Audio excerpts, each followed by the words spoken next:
seeing this may think it was a rally or a mass demonstration of some political party or social organization. Yet it was a funeral for one of the greatest anarchists of all time, Pyotr Kropotkin. Pyotr Kropotkin, born in Moscow on December 9, 1842. He was born Prince Kropotkin, to the second highest level of Russian aristocracy. His family belonged to the Rurik dynasty. Kropotkin was duty-bound to join the army, and did so to his own displeasure. He even became a page for Tsar Alexander II. Kropotkin decided to accept a posting in Siberia in 1864, knowing that there was little to nothing military to do in Siberia.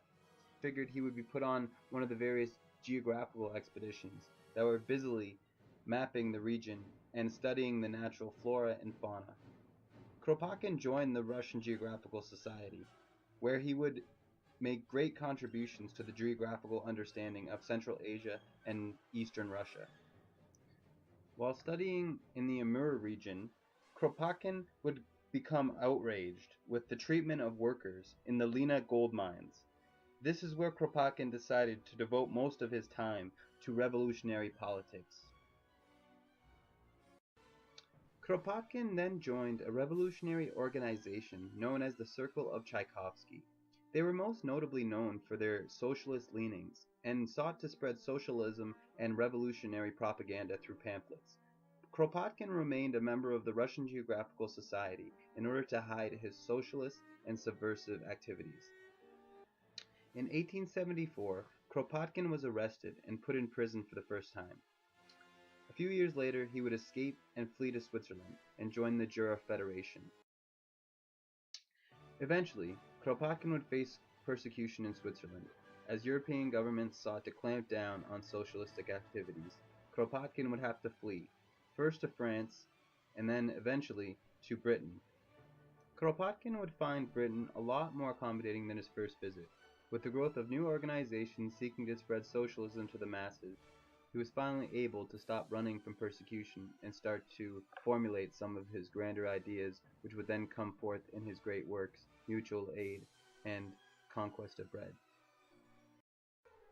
In 1917, the February Revolution would allow Pyotr Kropotkin to finally return to a Russia he had not seen for over 30 years. He was increasingly excited with this revolution, and was finally a dream come to fruition.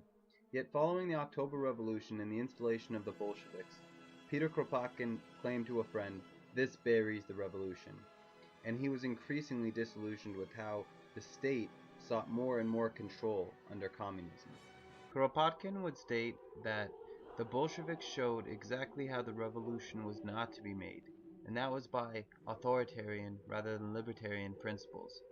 Kropotkin would retire to a small cabin in Dimitrov, where, under the dim glow of candlelight, Kropotkin would write on his final book of ethics, which he would die halfway through, in February of 1921.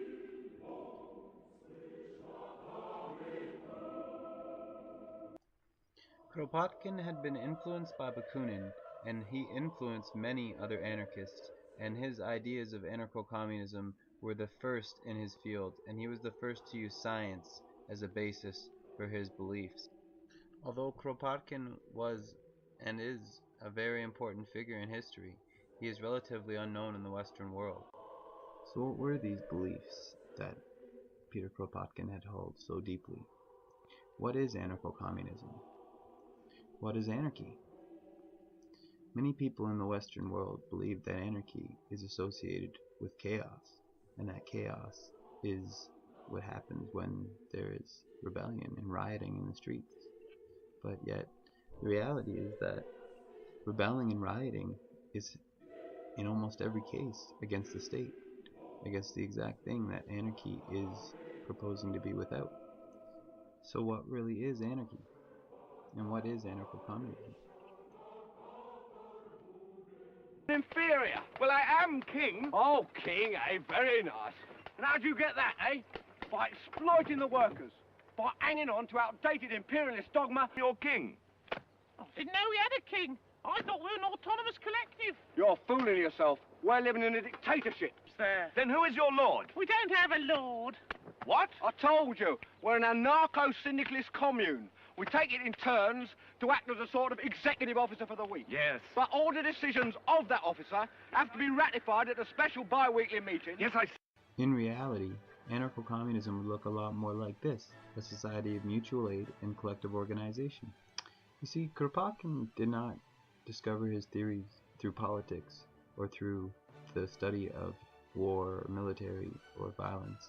He came to his ideas through the study of nature, through the study of science, and primarily through the study of animals, which is very similar to Charles Darwin in his views and his ideas of evolution, which is actually what Kropotkin would later challenge in his evolutionary ideas of mutual aid. As Kropotkin's evolutionary theories were more about evolution and science than they were about politics, but political ideology was actually built from these natural ideas, as capitalism is actually built from the ideas of Charles Darwin and the ideas of survival of the fittest and social Darwinism, and the ideas of cooperation instead of competition as the main factor in the evolutionary process. The political spectrum today presents the left as being communist and the right as being fascist, as both are actually the same thing. They both present statism and the ideas that both the power and the authority of the majority and the representation of the people need to be in the hands of individuals that are given that authority in order to protect and to serve those individuals, just as police are given the authority to protect and serve the neighborhoods. Thus, the political spectrum in reality is to the far left anarchy and to the far right statism. Now, the ideas of anarchism have nothing to do with chaos or rioting and rebelling. Anarchy is actually simply organization without government, or organization without hierarchy, which is literally what anarchy means. While studying animal life in Siberia, Kropotkin would state about social Darwinism that, although I was eagerly looking for it, I failed to find the bitter struggle for existence and survival that was held by so many social Darwinists, but not always by Darwin himself as the main factor in evolution.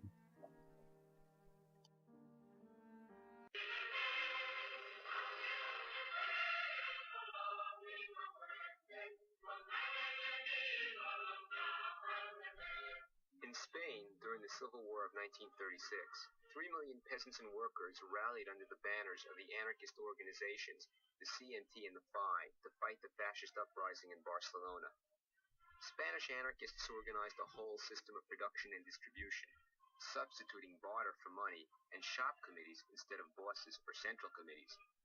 Anarchist militias went to fight at the front, the soldiers free to come and go as they pleased. Collectives established libraries, free schools, and cultural centers, often in former churches or villas of the wealthy. For 3 years, anarchism existed in Spain. The only thing that anarchists rebel or riot against is authority, or the misuse of authority, particularly by the state. Now, anarchy sees society as being able to exist without the state, and organization and mutual aid as being natural, and the state as being artificial and unnatural. Kropotkin believed that if mankind could simply be removed from the restraints and the controls of government, then they would mutually aid each other and function naturally through cooperative systems of evolutionary adaptation and collectivized society. Kropotkin had built many of his ideas from the study of ants and bees, and the way that they would use collective organization to essentially function as one unit, one organism. Mankind is essentially one organism, and any organism at war with itself is doomed. The ants and termites have renounced the Hobbesian war, and they are better for it.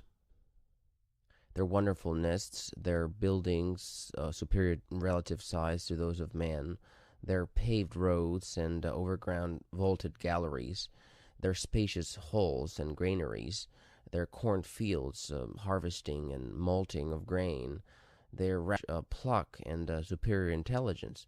All these are the natural outcome of the mutual aid which they practice at every stage. Ant is the fact and the obligation for every ant of sharing its food, already swallowed and partly digested, with every member of the community which may apply for it. Two ants belonging to which the posterior is for the special use of the individual, and the other, the anterior part, is chiefly for the use of the community.